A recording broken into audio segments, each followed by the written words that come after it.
Making the news at the moment is a range of stories about Canada and the struggle between its various provinces to link up the country's massive oil and gas reserves with consumers.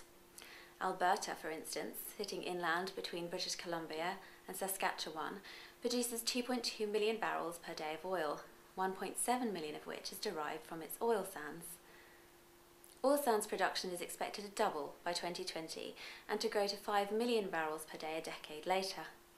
This huge expansion, made possible by millions of dollars of investment into the Fort McMurray area, will dramatically change Canada's energy industry, if a way to market can be found.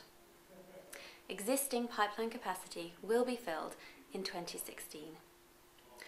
One of the proposed new export routes is Enbridge's Northern Gateway pipeline, designed to transport raw bitumen from Edmonton, Alberta, to a tanker port in Kitimat on the coast of British Columbia for export to Asia. I've spoken before about the fierce environmental opposition to the project in terms of pipeline safety and the proposed right-of-way, much of which has originated from British Columbians whose territory the pipeline will cross. Recently, the spotlight has been turned to tanker safety, with studies predicting the potential financial and environmental costs of a major spill, and even the US Coast Guard undertaking a risk assessment for spills in US waters off the coast of Washington state. Another project designed to increase transport capacity is the proposed extension to Kinder Morgan's Trans Mountain pipeline. The 4.3 billion Canadian dollar project would more than double capacity from 300,000 barrels per day to 750,000 barrels per day, and would facilitate the transportation of diluted bitumen in the pipeline rather than the refined oil that it currently carries. The Trans Mountain pipeline runs from Edmonton, Alberta to Burnaby, British Columbia, and feeds local terminals, a refinery, and the Westridge Marine Terminal in Vancouver.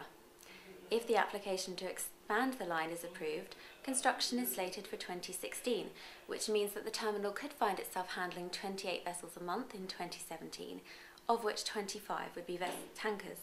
It currently handles about 8 vessels a month, 5 of which are tankers.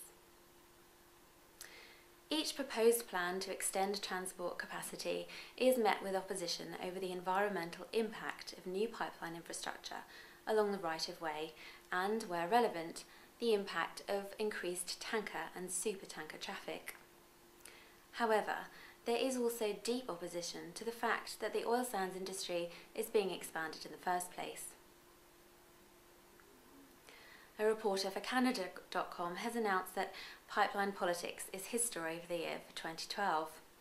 Well, we at World Pipelines tend to think this about every year as it ends and each one as it begins.